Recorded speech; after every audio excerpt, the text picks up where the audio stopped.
What's going on, everybody? These are my fantasy football week 4 PPR rankings. We're going to keep this video short and sweet. Let's jump right into the quarterbacks. My number 1 ranked quarterback this week is Dak Prescott. The Cowboys can go 8-8. We can make fun of them. We can post memes. And it's going to just be best for our fantasy teams. They're always going to put up a lot of points. They're always going to be throwing the ball, playing catch up in the fourth quarter. That's what we love for us owners that have guys like Dak and Amari Cooper, have all the Cowboys players. And also, wait, if you're a Cowboys fan and you're watching this, you're like, wait, what about me? Don't worry, you're in the worst division. If you go 8-8, if you go 7-9, you're still probably going to win the division and make playoffs. The Eagles are a mess. The Giants are the second worst team, third worst team in the league, and Washington sucks too. So Cowboys are going to win the division. You guys are making playoffs. Don't worry. And us fantasy owners that have Cowboys players rostered are super happy. Dak's doing it with his legs. He's doing it with his arms. He's throwing those passing yards. He's throwing those touchdowns. And touchdowns are expected to go up as well for Dak Prescott. So what else we got here? Patrick Mahomes. It's really tough to rank. Who's 2 to 6? 2 to 6 was really tough to rank. But I think Mahomes is going to do very well. But this Patriots secondary is still good. I know we just saw them get torched not too long ago by the Seahawks, but that's because that's Russell Wilson there. And the reason I don't have Russell Wilson ranked number 2 or number 1, not because he's not extremely talented and absolutely balling this year, it's because the Seahawks have a chance to be up this game. And they can be up this game quite early. Now, he's still going to throw the ball. He's still going to get you 3 touchdowns. He's going to be great. But after that, maybe they don't need to throw the ball as much. They could just play it safe, run the clock out. Dolphins, they'll probably put up points. They'll probably do okay, put up some yards, move the ball. But at the same time, look, I trust the Seahawks offense and Russell Wilson. I don't trust the Dolphins offense so much. And so we don't know for sure if the Dolphins offense is going to put up points. And that's why I have Wilson ranked, I'd say, so low for a guy who's playing that good to have him ranked number 3. Deshaun Watson, this is the opportunity. Everyone knows this. Everyone's starting Deshaun Watson if they have him. This is the best matchup. He's had 3 pretty tough matchups. They're 0-3, the Texans. And going up against the Vikings and their corners, and that team's pretty much a mess. This is a great bounce back opportunity. Of course, a lot of times nothing goes as planned when all the stars align, but all the stars align for Deshaun Watson to have a good bounce back game. Gardner Minshew's gotten a lot of flack after just one bad week without his favorite target, Chark. Now that Chark it has a really good chance of returning week 4, they're going up against the Bengals. I love Minshew. I've seen Minshew play. It wasn't that bad. He just didn't have any touchdowns. Touchdowns are kind of tough to predict. So with Chark, you expect this offense to open up a little more. Some other players will be more open. Keelan Cole, LaVishka, maybe Chris Conley, maybe some running backs in the pass game. A couple targets to the tight end. They could be wide open. So I expect Gardner Minshew to bounce back. I have him ranked number 12, and I like him even ahead of really good quarterbacks like Matthew Stafford and Jared Goff. Why? Because of the rushing upside. He's going to get you 2.5 points off the top right there. Just go ahead and pencil in 2.5 fantasy points just for rushing. He's going to get 2.5 fantasy points more than Goff, Stafford, Breeze, Brady, guys like that. Just from the rushing yards. Might even sneak you in a rushing touchdown. He hasn't gotten too many of those in his career. Moving on to running backs. Number 1 guy I want to talk about is Joe Mixon. I'm going off what a lot of people have been asking me. Do I start Joe Mixon? What's up with Joe Mixon? Do I sell him? I really do believe he's going to have a good game against the Jaguars. A really good one. 16 fantasy points, 17 fantasy points, maybe even 19, 20, 21, in that range. So what does that average to? About 18.5 fantasy points. But the trust is not there. His floor is so bad. And then you got a guy like Gurley who's not getting... we want him to get more snaps, us Gurley owners, but he has a pretty good floor. He's guaranteed to get you those 10 fantasy points. And so, I got to put Chubb ahead of Gurley, though. I don't know what's that about. Because of Mixon's floor being absolutely flattened poop, we're going to have to move him down. Let's move him right here. And Kareem Hunt has an injury, but that's probably really minor. Let's move Hunt up here. Make sure you keep tabs on Darrell Henderson. No, sorry, I meant Cam Akers as far as Darrell Henderson's value goes. So let's move Hendo here. And just like that. And for those of you that are asking how Melvin Gordon's going to do, I have no clue. This is going to be the most unpredictable, worst game ever. Thursday, everyone's making fun of Thursday Night Football, and this is quite the poop fest. If we can somehow have 3 teams playing, including the Giants in this Thursday Night Football game, it's the Jets Broncos. If we can somehow squeeze the Giants in there somehow to have some kind of double, I don't know, something like that, and we'd have the 3 worst teams right now. I don't know what's going on, but this game, look, I don't know. Maybe the Broncos are amazing.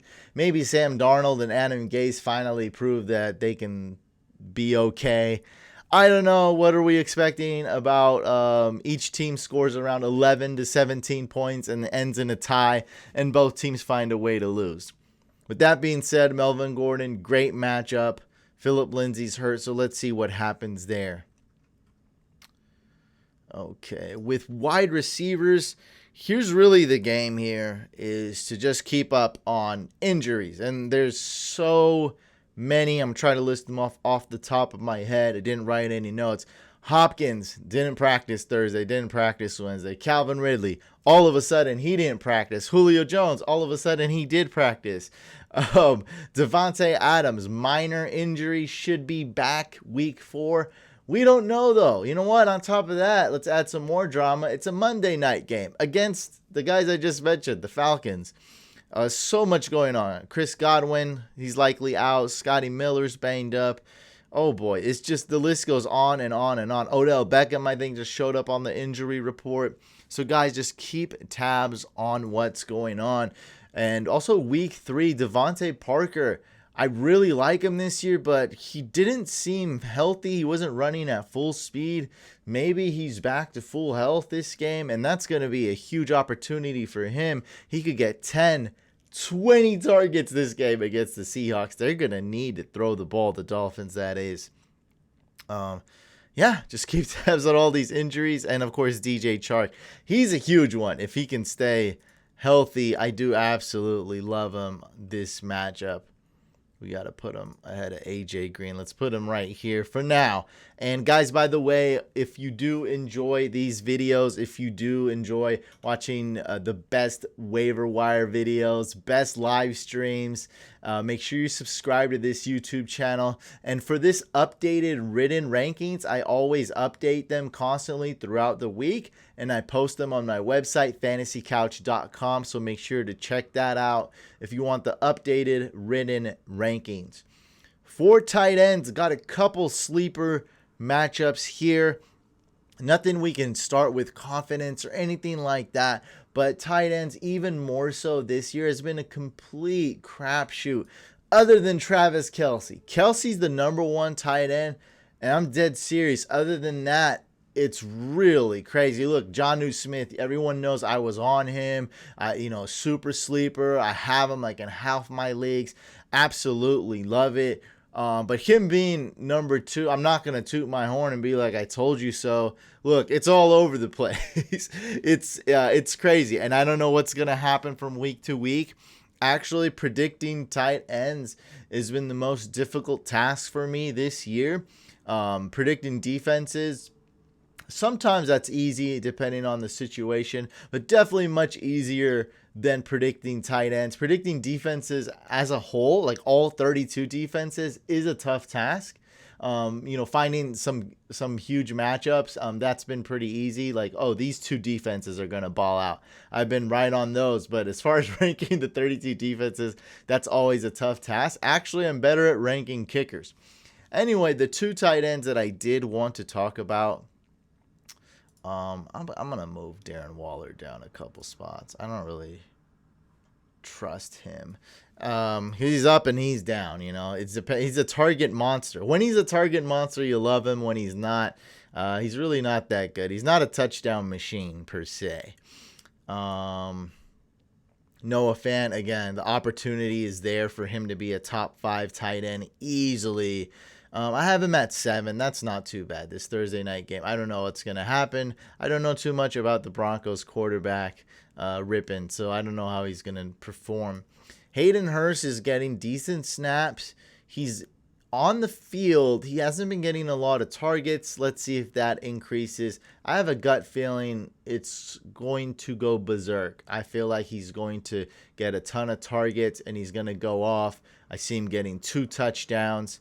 But at the same time, his floor, kind of similar to Mixon, his floor is really low, so I don't have that much confidence. I just can't tell everyone to start him, but I'm telling some people to start him.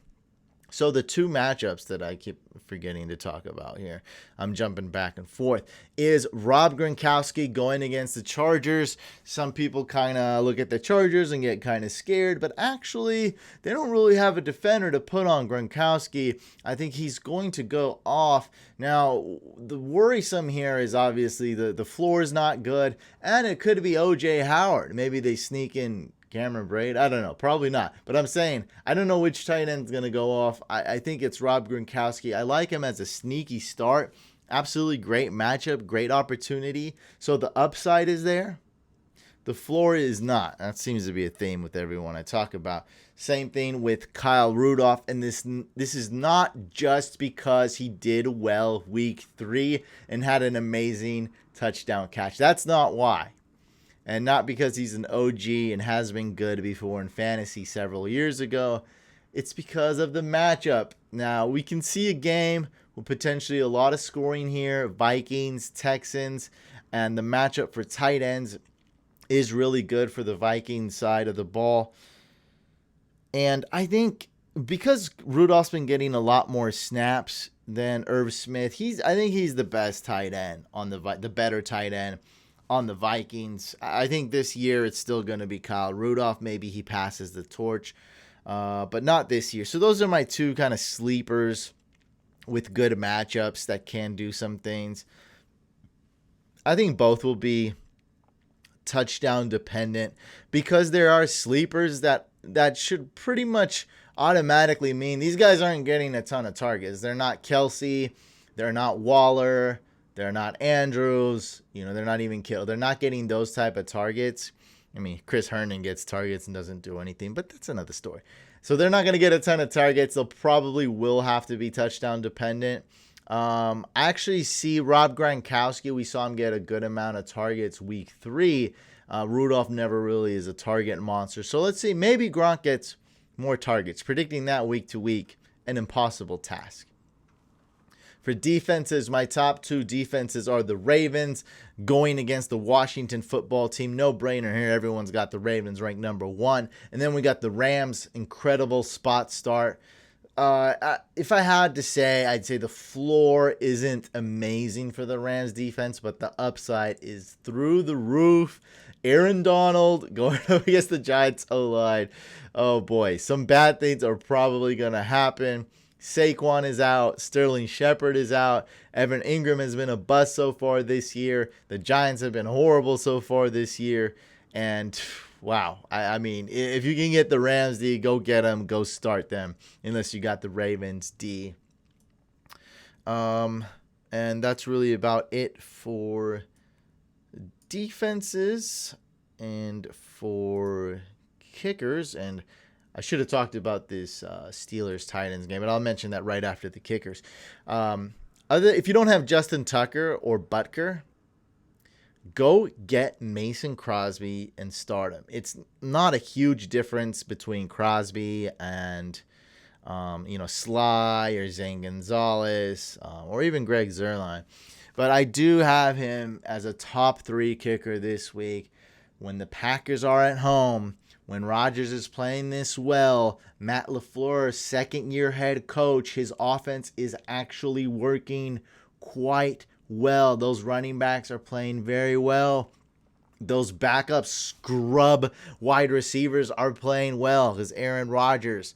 And, they're going to score a lot. They're going to drive the ball. I mean, how many times are the Packers going to punt or turn the ball over? Rodgers doesn't turn the ball over much. There might not be too many punts. So we're going to see a lot of trips to the red zone, a lot of trips within the field goal range right there. The Packers will move the ball swiftly, effectively, and all the time. I think this could be a high-scoring game or a fast-paced game because the Falcons, of course, they're going to be chucking the ball up, throwing it all the time. So Mason Crosby is the kicker to get, and my sleeper kicker is Tyler Bass. I have him in a couple leagues, one redraft league, at least in one redraft league, and I have him in Dynasty League, the Couch Empire League. So I love Tyler Bass.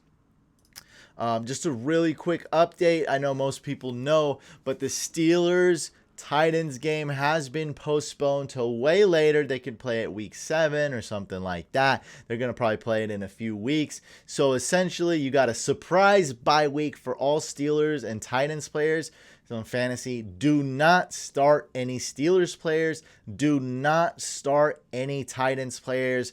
Week 4. And that's my message for that postponed game. Make sure you guys are subscribed to this YouTube channel. Also, check out our second YouTube channel. Going live, baby. Right after the Thursday Night Football game, we got a great live stream there. That's the Fantasy Couch podcast channel. Hit this with a thumbs up or a thumbs down. Leave a comment below. I read every single YouTube comment. I swear I do. Go check. I read every single YouTube comment, so leave a comment below. I'll read it. I'll reply back. Good luck this week.